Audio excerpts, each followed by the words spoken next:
Lakkoju. Friends, మరి విశాఖపట్నంలోని కోరిన కోరికలు తీర్చే తల్లి ఎవరు అంటే కనక మహాలక్ష్మి అనే చెప్తారు. మరి కనక మహాలక్ష్మి తల్లి మరి ఇక్కడ పరిపాలిస్తున్న రాజుల బిడ్డగా కూడా చెప్తూ ఉంటారు, వారి ఆరాధన కూడా చెప్తూ ఉంటారు.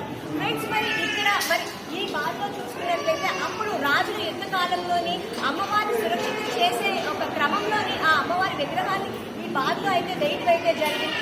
అనంతరం తర్వాత ఆ విషయాన్ని చాలా మంది మర్చిపోయారు. మరి అమ్మవారి భక్తులు కళ్ళలో వచ్చి నేను ఈ బాధలో ఉన్నాను, నన్ను తీసుకుని బయటికి తీసుకొచ్చి ఇక్కడ ప్రతిష్ఠించండి అని చెప్పి కోరడం అయితే జరిగిందట. మరి ఆ కోరిక మేరకు అమ్మవారిని ఇక్కడ ప్రతిష్ఠించడం అయితే జరిగింది. కానీ అప్పుడు మున్సిపల్ కార్పొరేషన్ మరి రహదారిని విస్తరించే క్రమంలో అమ్మవారి విగ్రహాన్ని తీసి పక్కన అయితే ప్రతిష్ఠించడం అయితే జరిగింది. మరి అలా ప్రతిష్ఠించడం వల్ల మరి 1912లోని అలా చూసుకున్నట్లయితే ఆ ప్లేగ్ వ్యాధి అనేది వచ్చింది. మరి ఆ ప్లేగ్ వ్యాధి రావడానికి కారణం అమ్మవారి విగ్రహాన్ని పక్కకి పెట్టడం వల్లే వచ్చిందని ఒక నమ్మకం అయితే అందరిలో కలిగింది. తర్వాత చూసుకున్నట్లయితే మళ్ళీ ప్రజల్లోని ఒక భయాందోళన అనేది కలిగింది.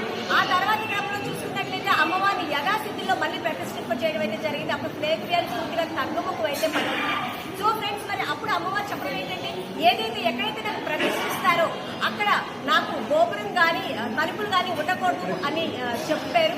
ఆ విధంగానే విశాఖపట్నంలోని బుర్జిపేటలో కనక మహాలక్ష్మి అమ్మవారిని అయితే యథావిధిగా ఆవిడ ఎలా అయితే కోరారో అలాగే అయితే మరి ఆలయాన్ని అయితే కట్టించడం జరిగింది. ఇక్కడ ప్రభుత్వంగా ఎక్కడ చూసుకున్నా ప్రపంచ వ్యాప్తంగా కూడా ఉన్న భక్తులు మరి ఈ విశాఖపట్నం వచ్చి అమ్మవారిని దర్శించుకుంటారు. కొత్తగా పెళ్ళైన వాళ్ళు వాళ్ళ మాంగళ్యం కలకాలం ఉండాలి, సుఖ సంతోషంతో ఉండాలని చెప్పి కోరుకుంటారు. పుట్టిన పిల్లలు కానివ్వండి, అవి కొత్తగా కొన్ని బంగారాన్ని కానివ్వండి ఇక్కడ తీసుకొచ్చి చూపించడం అయితే జరుగుతుంటుంది.